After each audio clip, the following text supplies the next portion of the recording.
É inconcebível um Deus onipresente, todo amor, todo poderoso, que vê tudo, que sabe tudo, que pode te ajudar quando você precisa, que pode ver uma criança ser estuprada às vezes todos os dias e não fazer nada. Bem-vindos a mais um vídeo do canal Ponderação Cristã. Eu sou o Paulo, mestrando em Filosofia da Religião, e no vídeo de hoje eu vou reagir ao vídeo do Matheus contra o Chileno Gomes. O Matheus é um cristão, até onde eu conheço, ele é bem versado, ele sabe do que está falando, ele é estudioso. O Chileno Gomes, ateu, e infelizmente eu não considero um bom representante acadêmico, intelectual do ateísmo aqui no Brasil. Então eu imagino para onde que o debate vai, mas eu vou reagir a um trecho que eu selecionei aqui. Não é lógico acreditar em Deus, não assisti nada desse trecho, eu assisti um pouco do começo do debate, eu já vi mais ou menos ali o modus operandi do chileno. Vamos ver se ele vai continuar com esse modus operandi aqui também. E é isso, não se esqueça de se inscrever no canal, compartilhar e ative o sininho para você não perder nenhuma notificação. Comentar também me ajuda bastante no engajamento. Seu parecer sobre o porquê você acha que não é lógico acreditar, no caso, em Deus, né? Pelo menos para você. E depois o Matheus falar por que para ele é lógico, no caso, então, irracional acreditar em Deus. Vai ser só uma citação, porque senão a gente vai começar o debate de novo, vai ficar mais horas. Não, né? mas é só um motivo seu. Sim, eu trabalho muitos anos numa ONG de repressão à pedofilia. Eu fui patrono de um orfanato muitos anos. E eu já vi, infelizmente, muita coisa feia. Né? Então a gente cuidava de crianças que eram tiradas de famílias, lares abusivos. E hoje na ONG... Qual que é a conexão disso com ser lógico ou não acreditar em Deus? Não sei onde ele vai chegar. E antipedofilia, então, cara, é bizarro as coisas que a gente vê. E aí, na minha cabeça, né, tirando todas essas, ao meu ver, inconsistências, né, das doutrinas, é inconcebível um Deus onipresente, todo amor, todo poderoso, que vê tudo, que sabe tudo, que pode te ajudar quando você precisa, que pode ver uma criança ser estuprada às vezes todos os dias e não fazer nada. Pensando num julgamento futuro, né? Eu sei que esse tipo de raciocínio é muito intuitivo e apela muito para as nossas emoções, né? Se tem um Deus todo bondoso, todo amoroso, se ele é realmente essa bondade toda, e se ele sabe de tudo, né? Ou seja, ele sabe das mazelas que estão acontecendo no mundo, por que ele não faz nada? Parece algo, né, inconsistente com o caráter de Deus. Esperaríamos que Deus agisse de certas maneiras, prevenindo os males, mitigando e tudo mais. Então parece que nós gostaríamos de ver Deus interferindo mais. Mas a resposta típica a esse tipo de objeção é que Deus pode ter boas razões em vista das quais ele permite os males no mundo. Ele permite o mal em vista de bens maiores, ou para prevenir males piores, ou até iguais. E aí nós precisamos levar em consideração que Deus opera no mundo de criaturas livres, não de marionetes. E, portanto, Deus não pode fazer tudo o que ele quer, porque ele precisa levar em consideração qual que é a consequência que suas intervenções e seus atos trará na vida das pessoas e na liberdade das pessoas. Então, às vezes, Deus pode até prevenir um determinado mal numa circunstância C1, por exemplo, mas o fato dele ter prevenido esse mal nessa circunstância C1 pode ocasionar um mal maior numa circunstância C4 futuramente, algum tipo de conexão. Se Deus ficasse sempre interferindo, isso poderia minar significativamente o nosso livre-arbítrio, a nossa responsabilidade moral. Afinal, Deus intervém nas nossas mazelas, então por que ser moralmente responsáveis e maduros? Né? Isso, de alguma maneira, poderia minar a nossa agência moral no mundo. Mas o ponto é, Deus tem boas razões para permitir o mal e o sofrimento, e cabe ao ateu demonstrar que é impossível ou improvável que Deus tenha essas boas razões. Como que ele vai fazer isso? Talvez é por meio do sofrimento que mais pessoas se acheguem a Deus, sejam salvas, já falei sobre isso aqui no canal. Como que o ateu vai negar que é por meio do sofrimento que muitas pessoas se acheguem a Deus e, portanto, Deus permite o sofrimento, em alguma medida, para que mais pessoas sejam salvas? Como que ele vai conseguir sustentar o ônus de mostrar que se tivesse menos sofrimento, tanto ou mais pessoas seriam salvas em relação à proporcionalidade de pessoas que são salvas no mundo atual? Cabe ao ateu demonstrar isso. Então, se ele está falando de ilógico, de algo como se fosse uma contradição, ele tem que mostrar onde que está a contradição. Ou é com probabilidade, no sentido mais frouxo de algo ser ilógico. E eu falo como pai, não sei se você tem filho, Não, caramba, que ele apela muito às emoções. Mãe, não precisa nem ser eu, né? Análise lógica, de fato, né? Mas assim, uma mãe de 50 quilos, se ela vê um cara arrastando a filha dela pro mato, cara, ela não vai ficar quieta, esperando a polícia chegar. Não, vou deixar estuprar, que quando a polícia chegar, prende o cara. A mãe não vai deixar. A mãe vai pra cima do cara com tudo, nem que ela tenha que dar a própria vida pra salvar a filha, ela vai fazer isso. Então, pra mim, não casa a ideia de Deus todo amor, né? Todo poderoso e onisciente. Se ele não fosse onisciente, ainda até cabia. Ele não sabe o que está acontecendo aqui, mas ele... O problema é que se Deus não é onisciente, então ele não é Deus, porque Deus, para ser Deus, precisa ser perfeitíssimo. Esse é o conceito de Deus, né? O ser acima do qual não se pode pensar nada maior. Então nós não estaríamos falando de Deus. Mas o ponto é, ok, a mãe provavelmente faria tudo o que estivesse ao alcance dela para evitar aquilo, porque a mãe não tem o mesmo acesso epistêmico que Deus, ou seja, ela não sabe de todas as contingencialidades contrafactuais que Deus conhece, e as consequências, e todas as consequências dos nossos atos. Em segundo lugar, a mãe estaria agindo com sua própria liberdade. Ela não estaria minando a liberdade de suas criaturas ou qualquer coisa análoga nesse sentido para proteger a filha dela.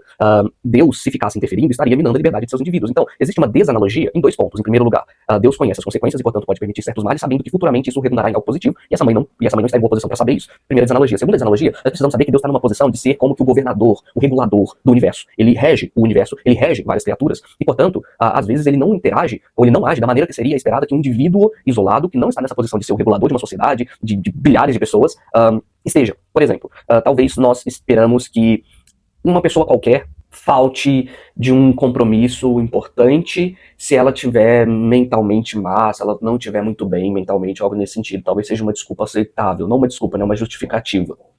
Mas imagine agora que nós estejamos num contexto em que nós temos o presidente de um país em uma reunião muito importante que vai decidir o futuro, em grande medida, das pessoas do seu país.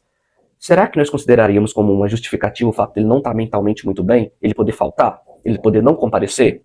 O que eu quero dizer é que Deus, na posição de regulador e de alguém que rege, de governador do universo, que contém bilhões de pessoas, age de maneira diferente da maneira que nós esperaríamos que pessoas que não estão nessa posição ajam. Da mesma maneira que uma pessoa qualquer poderia estar justificada em faltar de um serviço por algum problema, enquanto um governador, um presidente de um país, não. Porque ele está numa posição em que as consequências de seus atos têm maiores reverberações do que a consequência dos atos de pessoas isoladas. E daí, talvez se a mãe fosse lá e impedisse aquilo de acontecer, ela faria isso de uma maneira que seria livre, né? Deus, para fazer isso, precisaria minar o livre-arbítrio de alguém nessa circunstância. O livre-arbítrio do assassino e tudo mais. E aí, se Deus estivesse sempre interferindo, minando o livre-arbítrio das pessoas, fato é que, no fim das contas, o nosso livre-arbítrio seria muito diminuto, e se o nosso livre-arbítrio fosse muito diminuto, nós perderíamos muitas das coisas que nós valorizamos que advém do livre-arbítrio, já falei aqui também sobre isso, e muitas das coisas, inclusive, que advêm de coisas ruins, obras de arte, literatura, canções, etc., que inspiram coisas boas que advêm dessas coisas ruins, mostrando que o mal, apesar de mal, pode trazer boas coisas a partir dele. Então, por exemplo, no exemplo dessa menina que foi abusada, certamente não é da vontade primeira de Deus que essa menina fosse abusada. A vontade primeira de Deus é que todo mundo vivesse em paz e harmonia, todo mundo o buscasse, todo mundo vivesse uma vida de paz. Porém, dado que as pessoas não são assim, Deus permite que certas coisas aconteçam em vista de bens maiores. Talvez certas pessoas se apeguem mais a Deus através do sofrimento que sofreu em algum momento da sua vida. Infelizmente, pode parecer um pouco politicamente incorreto dizer isso, mas é simplesmente verdade. Pessoas, por certos traumas no passado, tendem a reagir de maneiras melhores no futuro, ou pelo menos se apegam mais a Deus no futuro por causa de certos sofrimentos que tiveram no passado. E Deus, sabendo de tudo isso, pode permitir certos males em vista desses bens maiores. É que eu estou só conjecturando, tá bom? Porque o ponto todo é que justamente nenhum ateu e ninguém está em boa posição para poder dizer que Deus não tem boas razões para permitir o mal e o sofrimento. Então, se eu fosse responder isso de maneira resumida, eu diria para o chileno: mostre para mim que Deus não tem boas razões para permitir esse sofrimento. E ele teria que demonstrar que Deus não tem boas razões para permitir esse sofrimento. Tal como um pai, muitas das vezes, permite que seus filhos vão para o hospital e sofram, e não impeça aquele sofrimento em vista de algum bem maior, em vista da saúde daquela pessoa, da cura, da manutenção da saúde, etc. Algo análogo aconteceria. Deus pode estar permitindo que uma criança passe por isso, embora não seja da sua vontade primeira, em vista de algum bem maior, o qual o ateu não está em boa posição epistêmica para negar que Deus tenha. E esse é o grande ônus que o ateu precisa sustentar se ele quiser levar adiante esse tipo de formulação do problema do mal. Ele é onisciente, ele tá vendo acontecer, ele sabe, e ele vai esperar acontecer, né? E o próprio Jesus diz, né? Quem de vós, o vosso filho pede um peixe, lhe dá uma serpente, ou lhe pede um pão, lhe dá um escorpião? Se vós, que sois iníquos, sabeis dar boas dádivas, coisas... Ou seja, o próprio texto, o Evangelho diz isso, então para mim é contraditório. Então eu prefiro assim... Essa é uma perspectiva muito ingênua, né?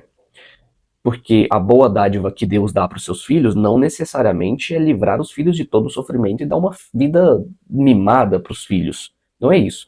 A boa dádiva pode envolver o sofrimento na medida em que boas coisas emergem do sofrimento. Na medida em que, através daquele sofrimento, você vai adquirir boas coisas que você não adquiriria através daquele sofrimento. Tal como um pai, mais uma vez, leva o filho no hospital, e apesar do sofrimento, isso é uma boa dádiva, é uma coisa boa que ele dá para o filho, por causa dos resultados, das consequências disso. Na minha, duas opções. Ou ele tá vendo e ele prefere não fazer nada, ou ele não existe. Então, na minha cabeça, é mais lógico que ele não exista. Ele está vendo e ele não faz nada de forma imediata porque ele tem uma boa razão. Esse tipo de raciocínio é como se você condenasse um pai dizendo que um pai é imoral pelo fato do pai ver o filho sofrer em alguma instância de sofrimento e não fazer nada. Só que depois você complementa a informação e descobre que o pai não fez nada porque aquilo era necessário para restabelecer a saúde do filho, então você já não condena mais o pai dessa maneira, você entende que foi em vista de um bem maior. Acho que todos nós fazemos isso, passamos por algo parecido. Momentos de algum tipo de sofrimento para assegurar um bem maior posteriormente, ou para evitar um mal pior, ou algo nesse sentido. Ah, mas Deus é onipotente. Onipotência não significa que Deus pode fazer coisas lógica ou metafisicamente impossíveis. Deus não pode forçar as pessoas a fazer algo livremente. Então Deus não pode preservar o livre-arbítrio das pessoas ao mesmo tempo que ficar interferindo nas decisões livres das pessoas. Então, é simplesmente conceituar bem a onipotência. Porque ele exista nesses parâmetros, certo? Esse é o meu conceito, tá? Do ponto de vista da Bíblia, no caso. Do ponto de vista bíblico, Isso. Muito bom. Pra finalizar já, né? Infelizmente não vai dar tempo da gente avançar, né? Pegar todos os assuntos aí e tal. Mas, inclusive, estão convidados para fazer o round 2 aí. 2, 3, 4 e 5. Tá bom. Então deixa eu finalizar agradecendo ao chileno. Eu sei que num debate, às vezes, eu, por exemplo, me expresso de forma muito assertiva, né? Muito vigorosa. Mas tá tranquilo, eu não levo o lado pessoal, não. Não, pois é. E quero dizer que, assim, foi tudo no âmbito das ideias, né? Eu aprendi, assim, ele tá cultivando, né, o pensamento mais para as orações e muito menos para os contextos, né? Ele merece ser lido com cuidado. O texto, ele merece ser lido com exposições. E ainda eu tô tentando lidar, não tô tentando manipular o texto para ele tentar dizer aquilo que ele não diz, né? Sim. Mas hoje a minha tentativa aqui foi pelo menos de dizer que existe na Bíblia, né, confiabilidade na sua transmissão, como eu falei. Os maiores acadêmicos da área, eles falam da confiabilidade do Novo Testamento, sejam eles céticos, sejam eles ateus, sejam eles protestantes, católicos, sejam eles hindus, tem tudo isso estudando o Novo Testamento, né? E a maioria deles defende a historicidade de Cristo e a confiabilidade no sentido de que a gente pode reconstruir um texto. Pelos vários critérios que a gente já falou aqui, das várias linhas de transmissão, a Bíblia... Eu selecionei um trecho que aparentemente não vai ter uma troca de ideias aqui, porque eles estão mais finalizando. Eu fui vendo os títulos ali na faixa do YouTube e selecionei esse trecho. Mas tudo bem, vai ficar assim mesmo, vai ficar mais, na verdade, uma resposta, então, um react-resposta ao chileno Gomes. Acredito que vai ficar mais de acordo com o que acabou acontecendo nesse vídeo. E é isso, assim, o problema do mal é, de fato, um problema. É talvez a maior objeção contra a existência de Deus. Tem muitas coisas acontecendo que são ruins, e nós temos essa ideia de que nós evitaríamos aquilo se nós pudéssemos, se nós estivéssemos lá. Então, se nós que nem somos tão bons assim faríamos isso, por que Deus, que é todo bondoso, não faz? Se você coloca dessa maneira e você não analisa isso de forma mais profunda, parece que a questão tá acabada, né? Mas a gente precisa ter profundidade. Eu já disse em alguns momentos que pouco conhecimento sobre um assunto é ruim. Né, você vai ser enganado, você vai entender as coisas erradas. Conhecimento mediano talvez seja pior do que pouco ou nenhum conhecimento, porque você só vai até um certo nível quando o assunto demanda mais profundidade para poder ser resolvido. Então não basta ter um conhecimento razoável, é preciso ter conhecimento profundo para lidar bem com essas coisas. E o chileno Gomes parece ser um cara que tem um conhecimento razoável, ele lê algumas coisas, ele entende alguns assuntos e tal, mas não tem um conhecimento profundo. E aí ele convence muitas pessoas, porque muitas pessoas também não têm conhecimento profundo, mas quando você analisa com profundidade, você consegue entender as falhas de raciocínio, onde estão as desanalogias, porque que em um caso é assim, no outro não, e etc. Você consegue lidar muito bem com esses tipos de raciocínio que apelam muitas das vezes somente ao senso comum, né? Então, para resumir, Deus pode ter boas razões pelas quais ele permite o mal e o sofrimento. Razões que os justificam moralmente em permitir certos males e certos sofrimentos. E nenhum ateu, e ninguém, está em boa posição para afirmar que Deus não tem essas boas razões, porque nós não temos acesso a conhecimentos contrafactuais, do tipo, o que aconteceria se algo mais fosse o caso? O que aconteceria se Deus evitasse tal tragédia aqui? Dado que Deus está lidando com pessoas livres, talvez evitar essa tragédia aqui faria com que outra tragédia pior acontecesse lá na frente, de alguma maneira, né? As pessoas não aprenderiam com esse erro, então lá na frente seria ainda pior, etc.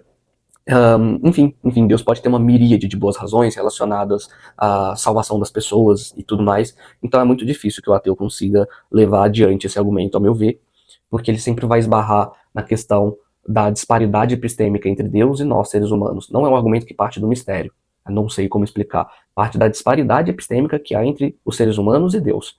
Deus conhece muito mais do que nós, por ser onisciente, e, portanto, Deus pode ter boas razões e conhecer certas coisas e ter acesso a certas proposições, às quais nós não temos acesso. É isso que se espera se Deus é onisciente. Estranho seria se nós soubéssemos as boas razões de tudo que Deus tem.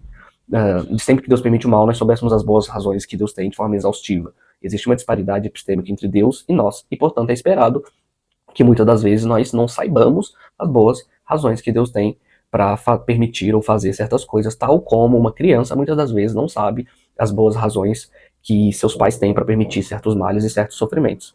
Enquanto o ateu não conseguir lidar com essa objeção, acredito que o problema do mal está bem cuidado, seja a versão lógica, seja a versão probabilística. É isso. Se inscreva aqui no canal. Até o próximo vídeo.